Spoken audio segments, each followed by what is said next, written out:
Bom dia, pessoal. Bom dia. Bom dia.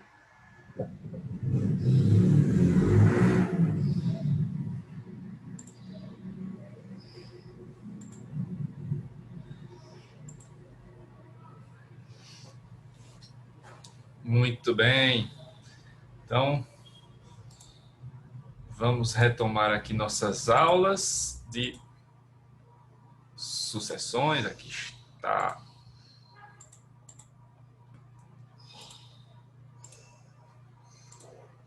Bom, então, estamos aqui falando sobre a indignidade desde a aula passada. Vimos aí o conceito, a aplicação que é genérica. Então, aqui a indignidade nessa punição, né, de exclusão do herdeiro vai funcionar para qualquer herdeiro legítimo testamentário, até os legatários também serão aí passíveis, né, dessa punição. Vimos as teorias. Essa teoria da incapacidade não é mais cabível. A nossa teoria utilizada hoje é a da exclusão, né, que é adotada pelo próprio Código Civil. E aí começamos a ver as causas de indignidade e estávamos aí na primeira causa, né? E aí, nessa descrição do artigo 1814, vocês vão reparando, né, que vamos ter aí a causa mais grave, que é a primeira, e depois vem causas mais brandas. Então, vai sendo algo escalonado, né, vai sendo como degraus. Então, do mais grave para o menos grave. Então, a gente começou a ver a situação mais grave, que é essa primeira, né, em que envolve homicídio doloso, homicídio tentado, consumado, né, contra o autor da herança, contra cônjuge, companheiro, ascendente ou descendente, e o causador do crime, né, aquele que vai ser o autor do crime, o autor não, né, quem participa, né, porque pode ser autor, coautor, partícipe. Então, qualquer forma de participação pode levar a essa punição. Aí, as outras situações que a gente vai ver hoje, né, da acusação caluniosa, crime contra a honra e a questão da manipulação do testamento. E aí começamos a ver aqui as causas, né? Começando pelo homicídio, né? Qual o crime que causa a indignidade? Então, as hipóteses, né? E o homicídio consumado ou tentado e o consumado na forma dolosa.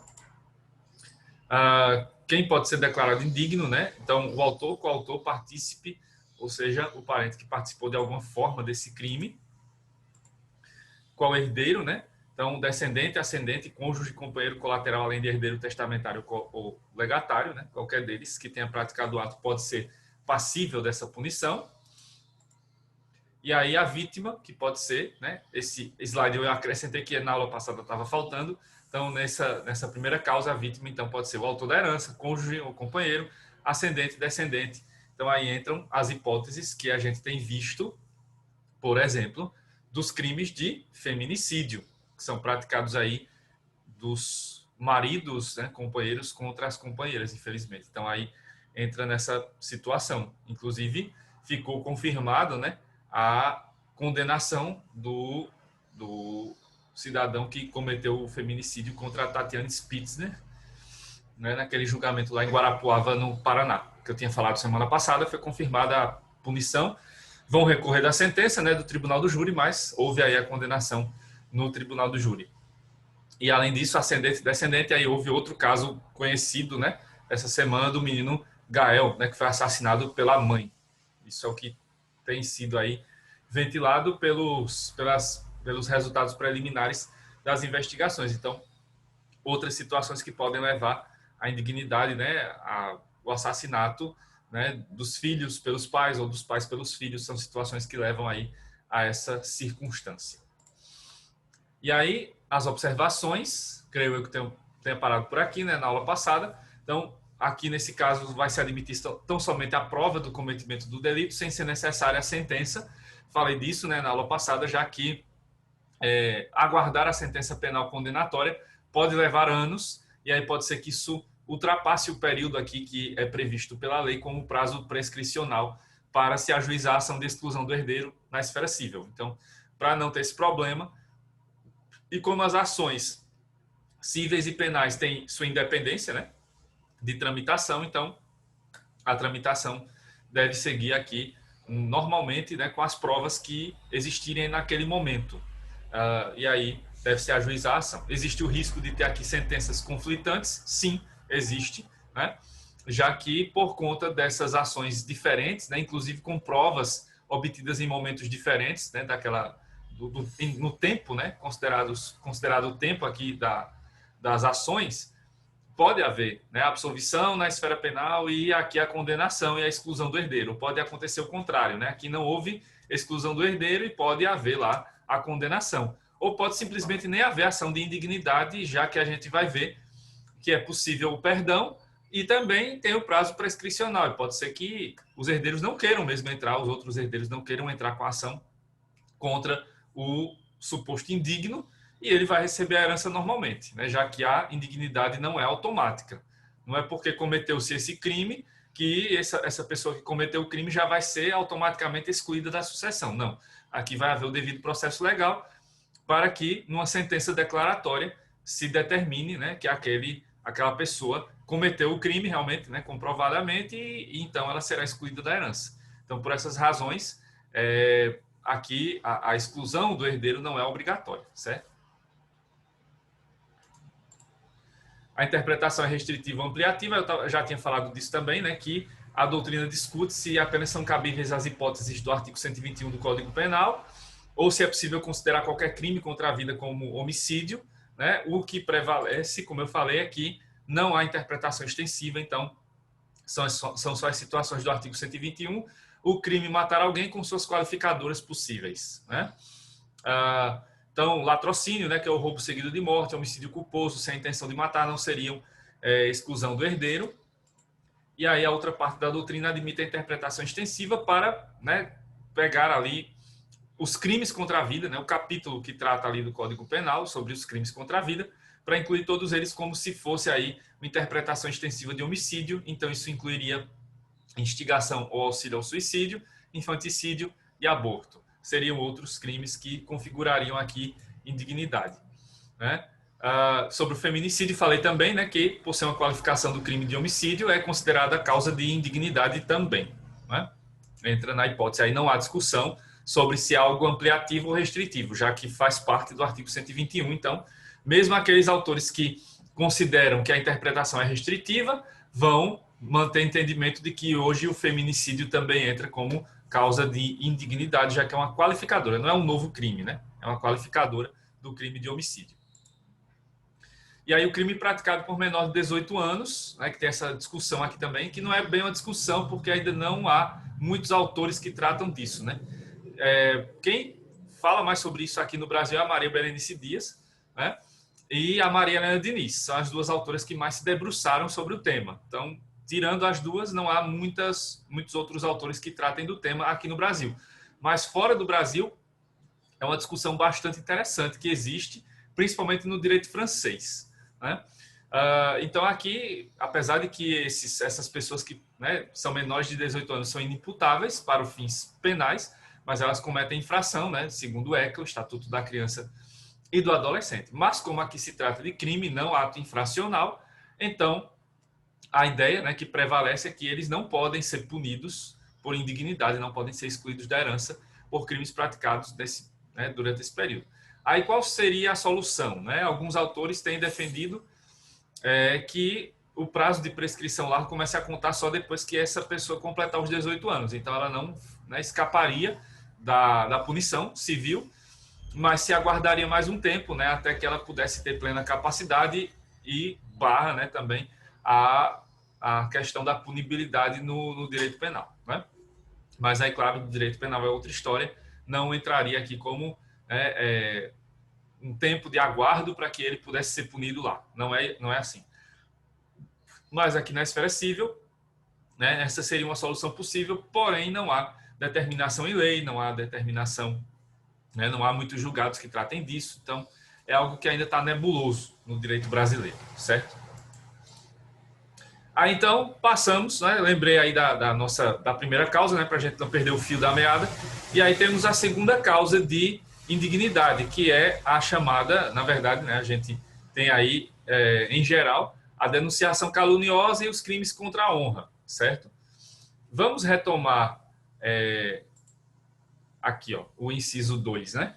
Então, de que trata essa segunda causa é o inciso 2 do artigo 1814, que determina o seguinte: são excluídos da sucessão os herdeiros ou legatários, inciso 2, que houverem acusado caluniosamente em juízo o autor da herança ou incorrerem em crime contra a sua honra, ou de seu cônjuge ou companheiro. Então, essa é a segunda causa de indignidade, né, que trata aí de temas diferentes, né, da primeira causa. Então, aqui não vai levar à morte, né, do de cujus. Então, o de cujus vai estar vivo, ou pode até ser após a morte, no caso de crime contra a honra, né? A gente já viu que é possível o cometimento de crimes contra a honra após a morte, né?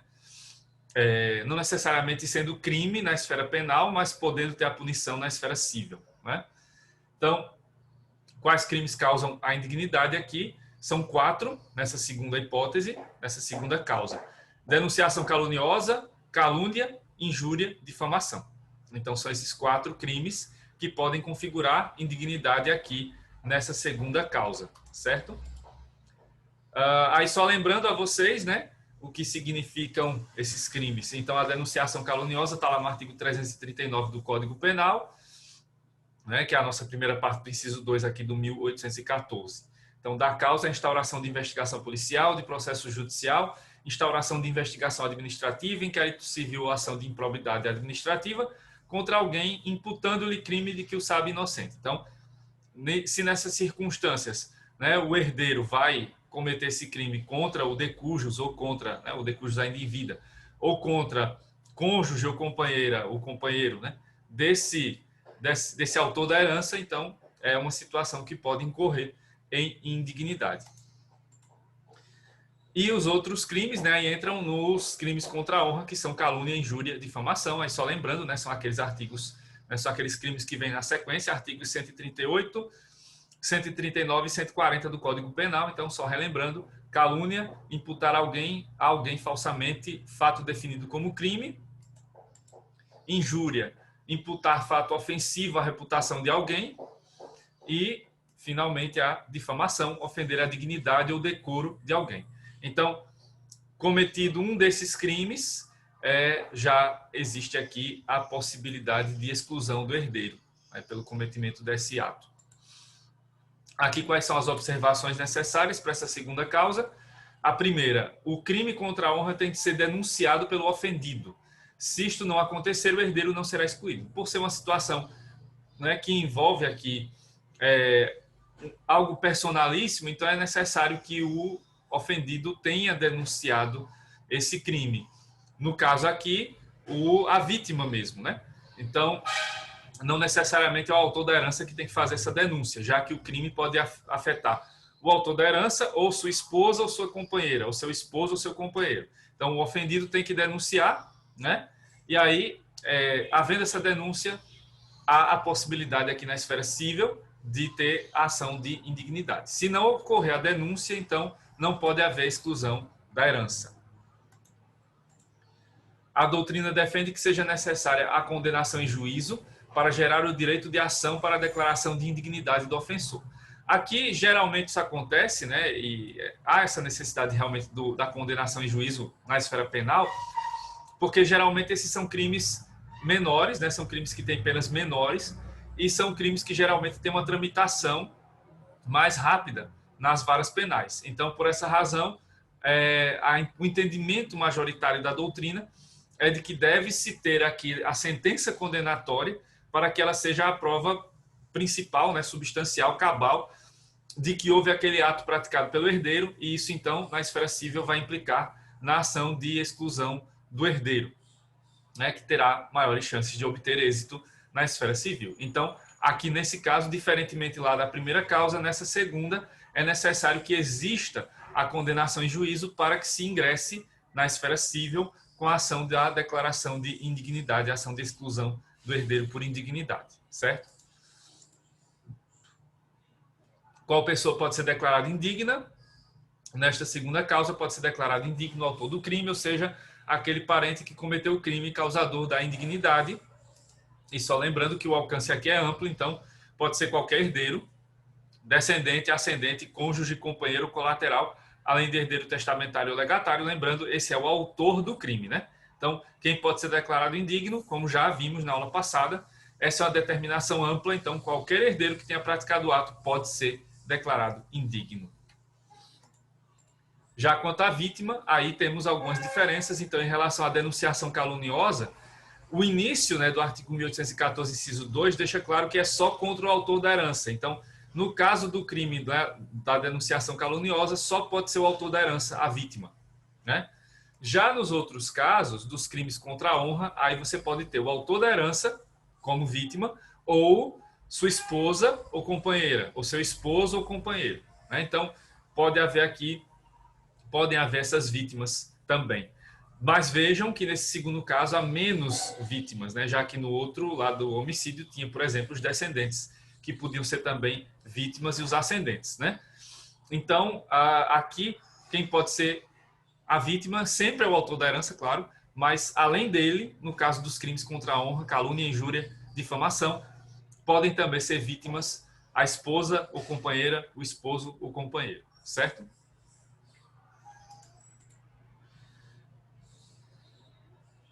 Não, isso aqui não está certo.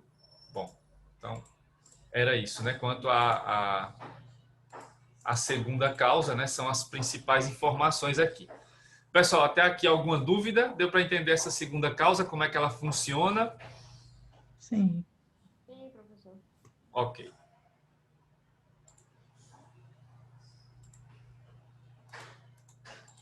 Então vamos passar para a terceira causa. E aí, como eu estava dizendo, né? Essas causas elas são escalonadas. Então, a primeira foi a mais grave, a segunda média, né? E a terceira é a mais branda. Então vamos relembrar qual é ela, né? Porque essa terceira são os atos que dificultem a disposição dos bens por meio de testamento. Então vamos voltar lá para o slide que trata do inciso terceiro aqui. Então, são herdeiros excluídos da sucessão, os herdeiros são excluídos da sucessão, os herdeiros legatários, inciso 3, que por violência ou meios fraudulentos inibirem ou obstarem o autor da herança de dispor livremente de seus bens por ato de última vontade.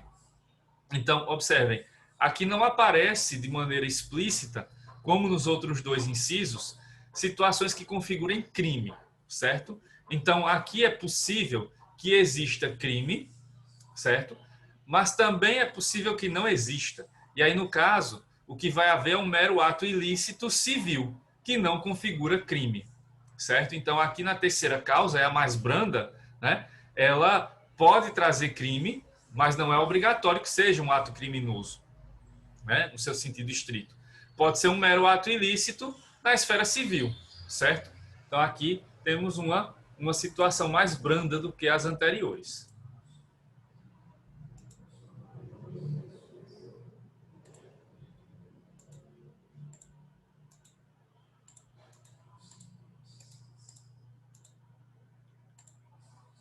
Então, aqui não há necessariamente crime, né? Ato ilícito de ordem civil já pode ensejar a declaração de indignidade do herdeiro, certo? Então, basta que tenha sido cometido esse ato, né, ilícito, que se configure aqui essa ilicitude, mesmo que só na esfera civil, para que já se tenha a possibilidade de excluir o herdeiro nessas situações, certo?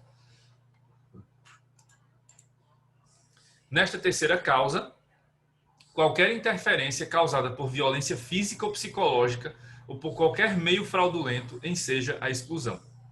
Então, aqui, em geral, são os atos que vão dificultar, de alguma maneira, a disposição dos bens por meio de testamento. Então, aqui vai ser o seguinte: quem pode fazer testamento, a gente vai ver, né, que é só o autor da herança, então só o de cujos em vida que podia fazer o seu próprio testamento.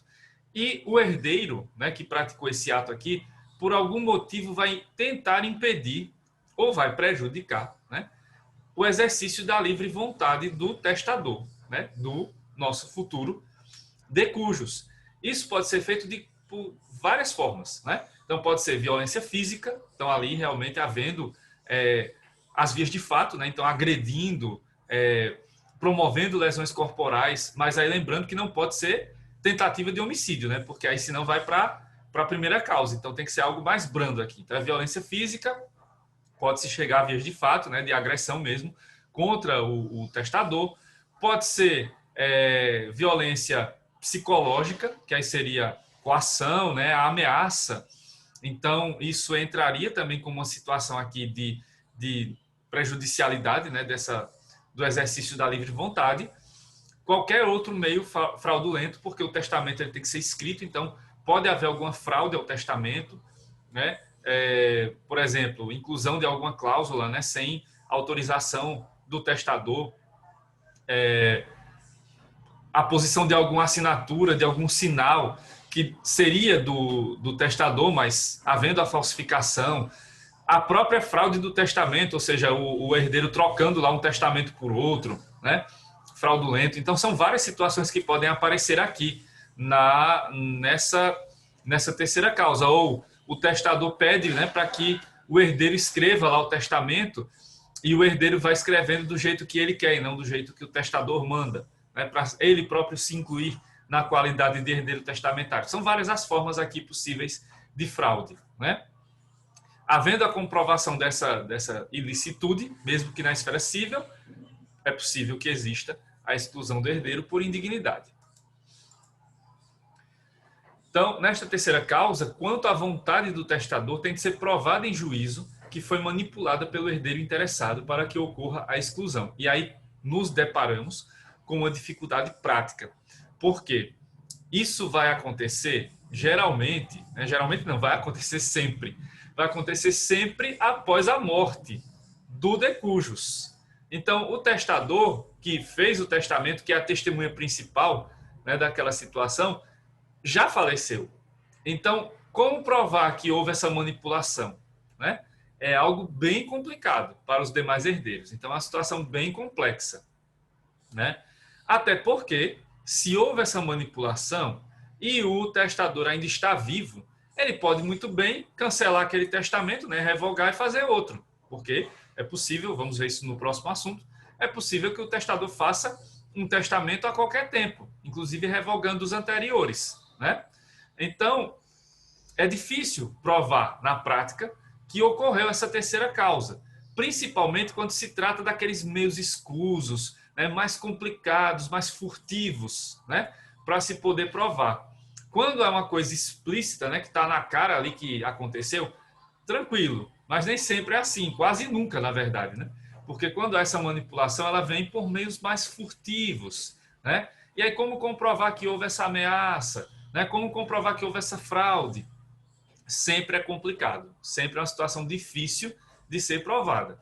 Por isso que essa terceira causa é muito rara de aparecer em algum eventual processo de indignidade, né? Porque é necessário ter provas robustas para poder mostrar aí que houve essa manipulação, e é sempre complicado de se conseguir essas provas, primeiro porque, né, a vítima já está morta, e segundo porque geralmente são meios furtivos que são usados aqui e que nem sempre são tão claros, né, ou quase nunca são claros, para serem provados, né, no processo.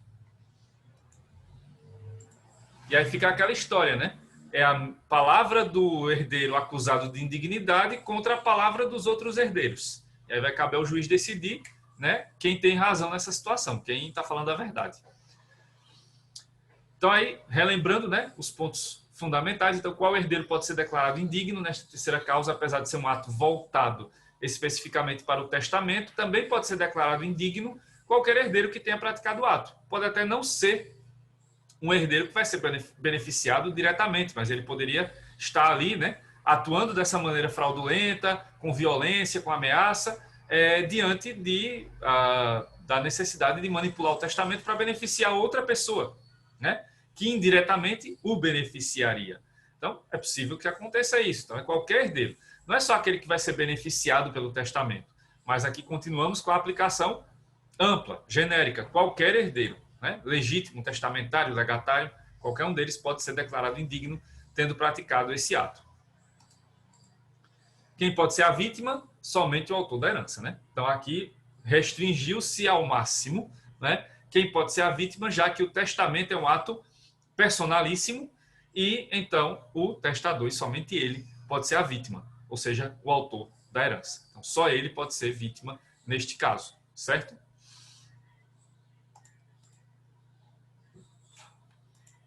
Bom, então, em relação às causas de indignidade, né, esses são os principais pontos aí que tínhamos para tratar, né? Em relação especificamente às 3 causas, então, só lembrando lá, a primeira, né, homicídio consumado, tentado, homicídio doloso, né? A segunda trata lá dos crimes, né? Denunciação caluniosa e crimes contra a honra, calúnia, injúria, difamação. E aqui, quem, né, ali dificulta por violência ou por qualquer meio fraudulento a disposição dos bens por meio de testamento. Então, são essas as 3 causas de indignidade. E aí percebam, né? Eu tinha falado isso na aula passada e relembro a vocês hoje. Percebam que os crimes que estão previstos aqui, né, os atos ilícitos, fraudulentos, eles são bem colocados, né? Estamos aí diante de crimes graves, crimes médios, mas que afetam a honra, por exemplo, né, do testador, do autor da herança, mas estão aí fora desse rol crimes que são bastante graves, não, até mais graves do que esses que estão aí previstos, principalmente na segunda ou terceira causa, e que não são contemplados com essa hipótese de exclusão do herdeiro, né? E que causam até muito mais repulsa na sociedade, né? Vocês conseguem lembrar alguns crimes aí que poderiam estar incluídos na indignidade e não estão, que envolvem aí parentes e tudo mais?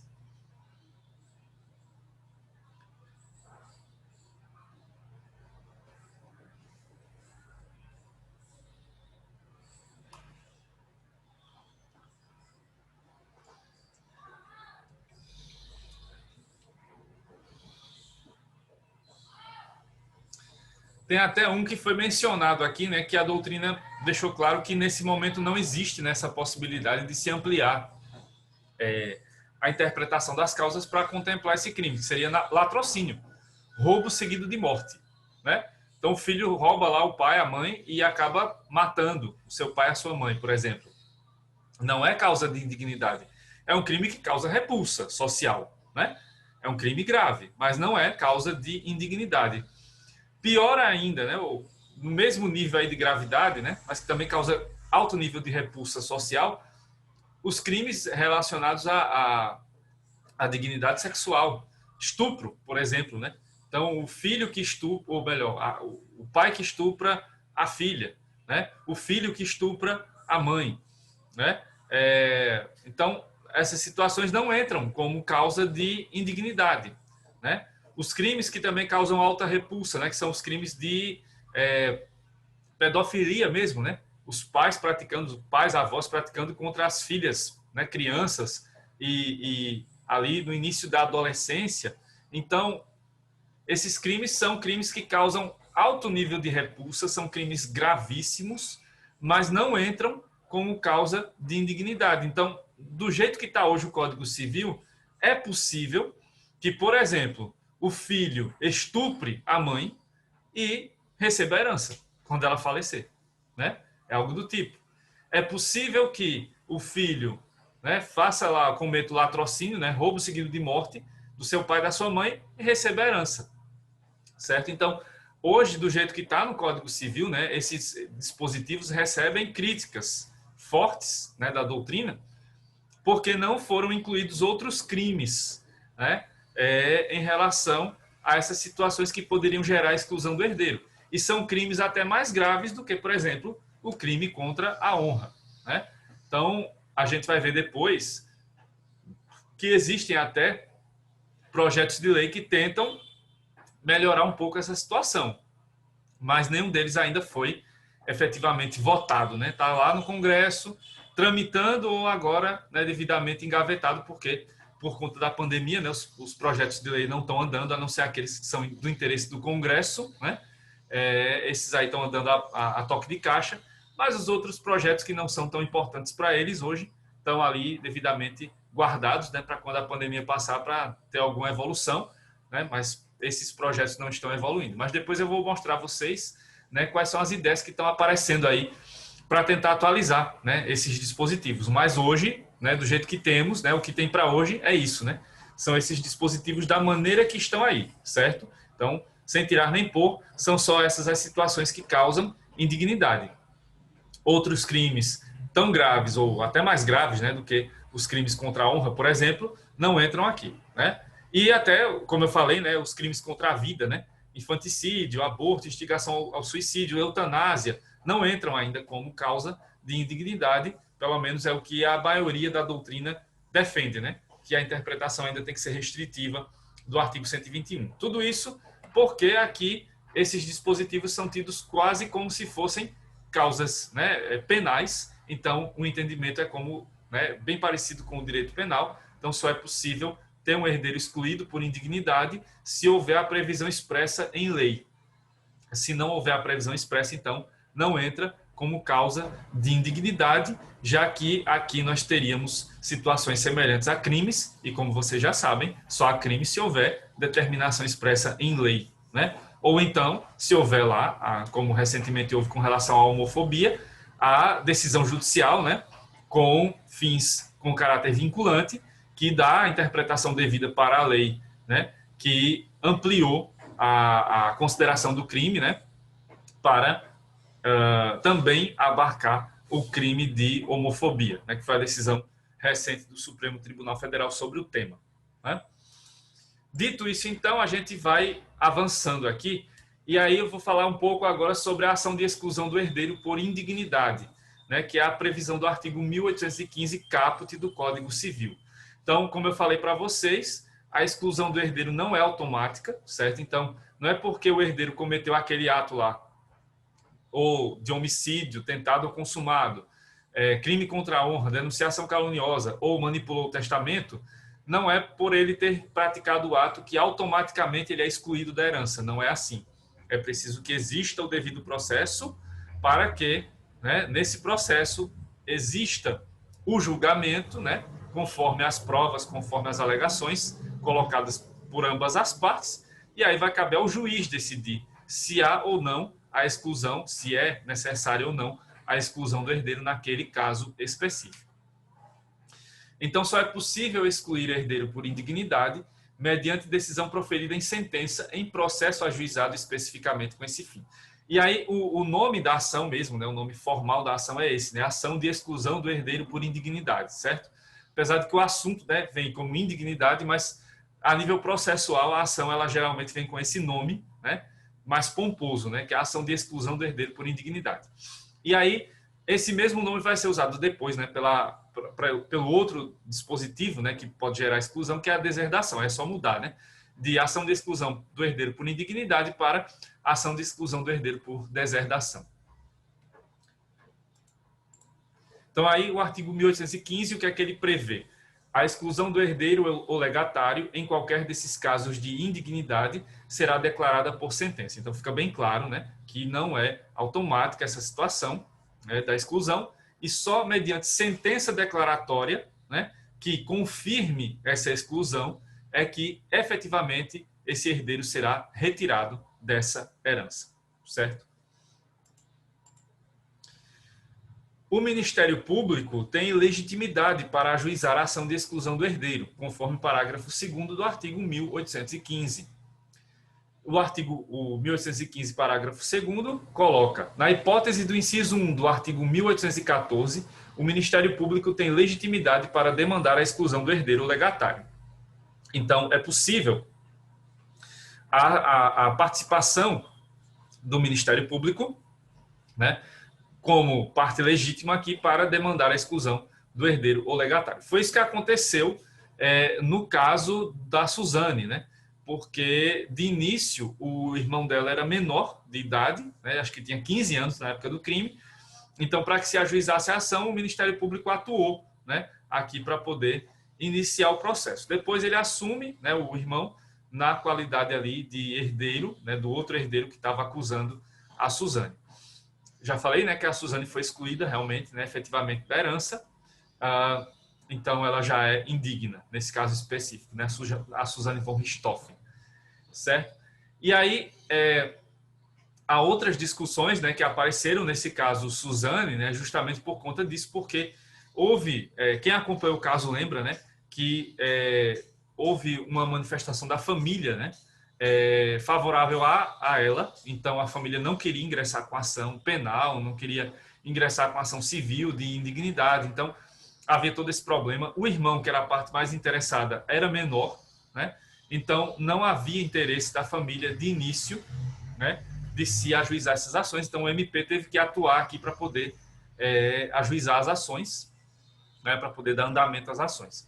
Aí depois foi mantida, né, a posição ali, né, para a ação exclusiva aqui, no caso civil, e já sendo maior de idade, depois, né, há a sentença que declara que a Suzane foi indigna, né, por ter participado, né, ela foi colocada como partícipe, depois na sentença penal ela foi colocada como coautora, né, e aí finalmente ela foi considerada indigna aqui e a herança ficou exclusivamente para o irmão.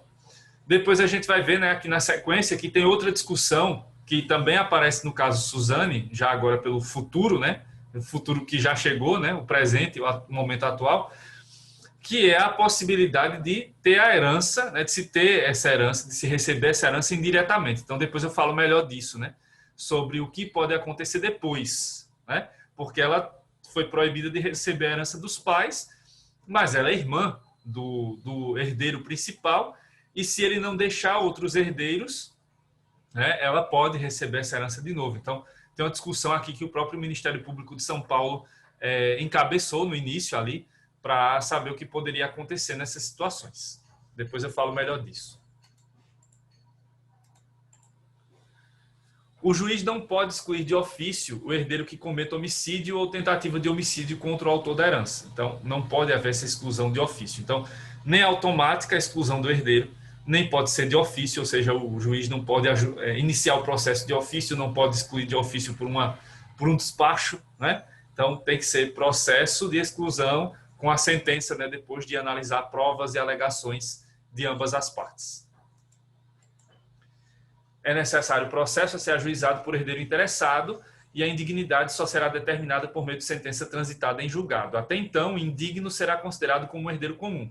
Inclusive, se houver inventário e partilha antes da sentença, o herdeiro indigno pode receber a herança, né? E aí vai ser um problemão, porque se ele chega lá até a partilha, recebe sua parte da herança e depois vai ser declarado indigno, ele tem que devolver os bens para o acervo hereditário, né? Porque ele foi excluído. E aí tem um problema prático. E se ele já gastou o dinheiro, né? O que fazer? Então tem todas essas repercussões aí que depois eu vou falar para vocês o que é que acontece, né? Então veja, é necessário o processo a ser ajuizado por herdeiro interessado. Então tem que ser um herdeiro, outro herdeiro, né, que vai entrar com a ação. Provavelmente aquele que vai receber mesmo a herança junto com ele, né? Aí veja, não tem aí uma determinação doutrinária de que todos os herdeiros devam ajuizar a ação. Não. Basta que um deles ajuize, certo? E a decisão favorável vai beneficiar a todos. Então não é uma decisão que vai beneficiar apenas o herdeiro que ajuizou a ação, porque ela beneficia o acervo hereditário como um todo, e isso beneficiará a todos os herdeiros, claro, excluindo o indigno. Então, basta que um herdeiro entre com a ação, que aquela ação poderá seguir em frente, certo? E aí, a sentença, né, dando ali a declaração da indignidade, beneficiará a todos. Agora, a indignidade realmente só vai ser determinada após o trânsito em julgado da sentença, porque, claro, ainda vai caber recurso e tudo mais. Mas, havendo trânsito em julgado, já pode haver a indignidade, e aí isso vai repercutir lá no possível inventário e partilha que tiver sido feita já em relação a esse herdeiro, certo? Falta menos de 1 minuto para acabar aqui a primeira parte, vou fazer aquela pausa estratégica, daqui a pouco eu estou de volta para a gente dar continuidade aí ao assunto. Até já. Até já.